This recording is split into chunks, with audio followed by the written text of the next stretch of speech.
एक तरफ बीजेपी सरकार भारत में मुसलमानों पर जुल्म के पहाड़ तोड़ रही है। कुछ ही दिन के अंदर 1200 से ज्यादा मुसलमानों के घरों पर बुलडोजर चलवाकर हजारों मुसलमानों को बीजेपी सरकार बेघर कर चुकी है। मासूम मुसलमानों पर जुल्म होता हुआ देख भारत के कई इलाकों में खुदा का कहर नाजिल हुआ है। मंदिर समेत 1700 से ज्यादा हिंदू घर जमीन में धंस चुके हैं। ये तमाम चीजों को देख बीजेपी सरकार सदमे में जा चुकी है। साथ ही जानिए नूह में दंगा भड़काने वाले बिट्टू बजरंगी पर भी खुदा की मार पड़ी है और बीजेपी कार्यकर्ता की गवाही से टेंशन में बीजेपी सरकार जा चुकी है। पूरी वीडियो विस्तार से समझने से पहले अस्सलाम वालेकुम वरहमतुल्लाहि वबरकात। अल्लाह के नाम से शुरू जो बड़ा कृपालु और अत्यंत दयावान है। मैं हूं मोहम्मद हफीज अंसारी और आप देख रहे हैं द पॉलिटिकल। 31 जुलाई 2023 को हरियाणा के कई इलाकों में सांप्रदायिक दंगे भड़क जाते हैं। 2 दिनों के अंदर ही 6 लोगों की मौत हो जाती है।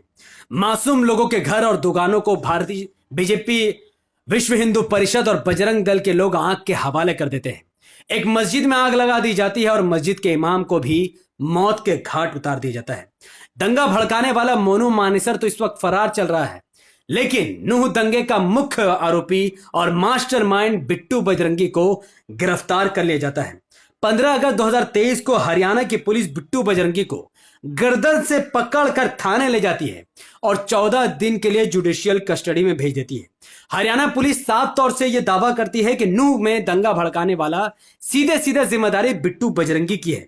बिट्टू बजरंगी के घर में पुलिस को 8 तलवारें भी बरामद होती है, जिसकी बुनियाद पर बिट्टू बजरंगी पर धारा 148 और 149 दंगा भड़काने, अवैध हथियार रखने और माहौल को खराब करने के आरोप में, धारा 332 पुलिस को धमकी देने में, धारा 353 पुलिस पर हमला करने, धारा 186 पुलिस के काम में बाधा डालने, धारा 395 डाका डालने की कोशिश करने, धारा 397 घातक हथियार इस्तेमाल करने, धारा 506 धमकी देकर क्राइम करने और साथ ही आईपीसी 25, 54 और 59 के साथ साथ उसको आरोप के लगाकर एफआईआर के नाम पर 20 साल तक कम से कम बिट्टू बजरंगी को जेल की सजा हो सकती है। जो बिट्टू बजरंगी खुलेआम दंगा कर रहा था, खुद को हिंदू सम्राट समझ रहा था, आज उसी बिट्टू बजरंगी को हरियाणा पुलिस कुत्ती के जैसा घसीट कर थाने के अंदर ले जाती है। आज बिट्टू बजरंगी मुंह छुपाकर घुर रहा है, चेहरा पे नकाब डालकर घुर रहा है। यह खुदा की मार नहीं तो और क्या है। साथ ही हरियाणा में दंगा लगाने के मामले में खुद भारतीय जनता पार्टी का कार्यकर्ता चिल्ला चिल्ला कर कह रहा है कि हरियाणा के कई इलाकों में सांप्रदायिक दंगे के पीछे विश्व हिंदू परिषद और बजरंग दल का हाथ है। तो विश्व हिंदू परिषद, बजरंग दल, मोनू मानेसर, बिट्टू बजरंगी के घरों पर बुलडोजर चलाने के बजाय हरियाणा की बीजेपी सरकार मासूम मुसलमानों के घरों पर बुलडोजर चलाने लगती है और महज कुछ ही दिनों में 1200 से ज्यादा मुस्लिम घरों पर बुलडोजर चलाकर हजारों मुसलमानों को बेघर रहने पर मजबूर कर देती है। लोग चीखते रहे, चिल्लाते रहे, मदद की गुहार करते रहे, लेकिन देश की विपक्षी पार्टी खामोश होकर मुसलमानों पर हो रहे जुल्म को तमाशबीन बनकर देखती रही। आखिरकार फिर आई खुदा की मार। आसमानी आफत के चपेट में पूरा का पूरा शहर आ जाता है। एक झटके में मंदिर समेत 1700 से ज्यादा हिंदू बहुल घर जमीन के अंदर धंस जाती है और आसमानी आफत देखकर बीजेपी सरकार सदमे में चली जाती है। मुसलमानों पर हुए जुल्म के 2 हफ्ते के बाद 13 से 15 अगस्त के बीच में हिमाचल प्रदेश में भारी बारिश होती है, जिसके तहत 1700 से ज्यादा हिंदू बहुल घर जमीन के अंदर धंस जाते हैं। साथ ही एक शिव मंदिर भी जमीन के अंदर धंस जाती है, जिसकी वजह से 71 लोगों की मौत हो जाती है।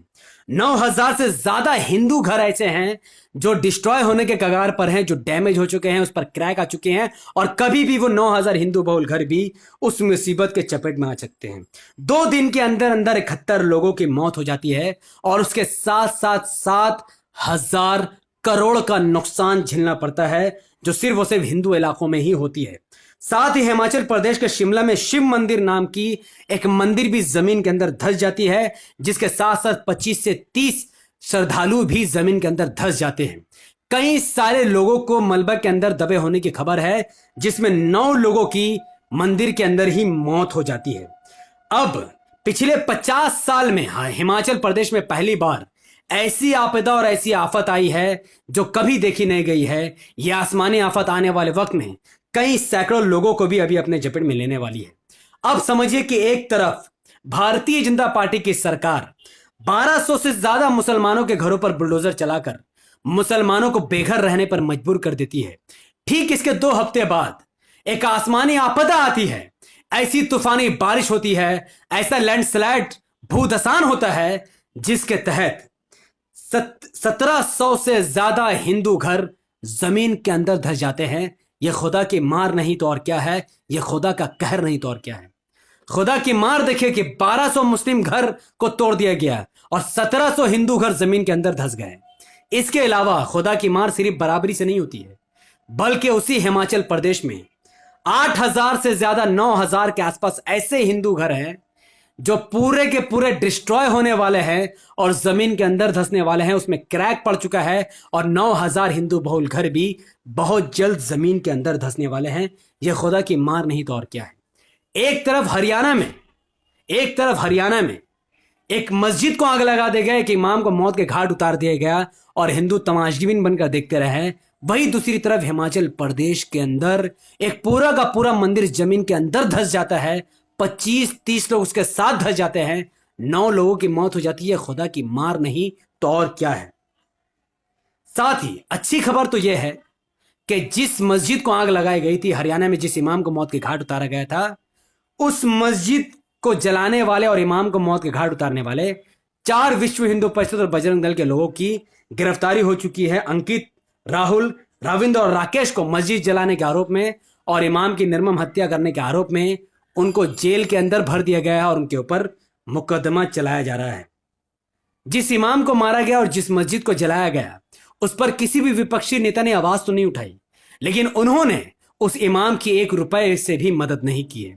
लेकिन अकेला असदुद्दीन ओवैसी साहब लगातार इस दंगा पर हो रहे मुस्लिम अत्याचार के खिलाफ आवाज उठाते रहे और आखिरकार उस इमाम की भी मदद की जो इमाम हरियाणा से आते थे, और उस इमाम की आर्थिक मदद करने में भी ओवैसी साहब का हाथ था।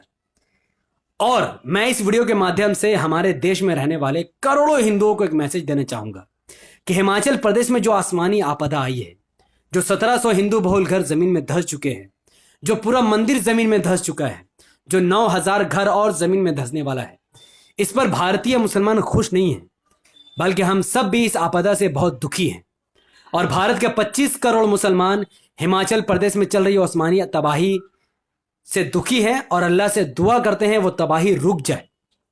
हमारे देश में रहने वाले 140 करोड़ लोगों के दिलों में मोहब्बत एक बार फिर से आ जाए, नफरत का खात्मा हो, आरएसएस विश्व हिंदू परिषद तबाह हो बर्बाद हो जाए और भारत में रहने वाले हिंदू और मुसलमान एक दूसरे से लड़ने के बजाय करप्शन और क्राइम के खिलाफ लड़े। यही भारत का 125 करोड़ मुसलमान चाहता है और यही भारत के मुसलमानों की दुआ है।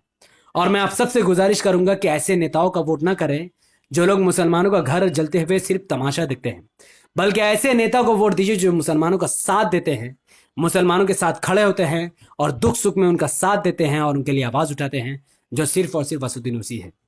आने वाले वक्त में जहां भी चुनाव हो, जिस जगह भी चुनाव हो, आप सब सिर्फ और सिर्फ पतंग के निशान को वोट दें, जो मुसीबत में आपके काम आती है और आपके साथ कदम से कदम मिलाकर खड़ी है।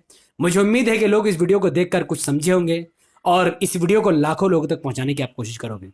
इस वीडियो को लाखों लोगों तक पहुंचाने के लिए इस वीडियो को लाइक कीजिए। इसके लिंक को व्हाट्सएप, फेसबुक, इंस्टाग्राम जैसे सोशल मीडिया के प्लेटफॉर्म पर शेयर कीजिए। अपनी बातों पर कमेंट पर रखिए कि बिट्टू बजरंगी का गिरफ्तार किया जाना, हरियाणा पुलिस को लेकर जो भी आपकी प्रतिक्रिया आप जरूर दीजिए।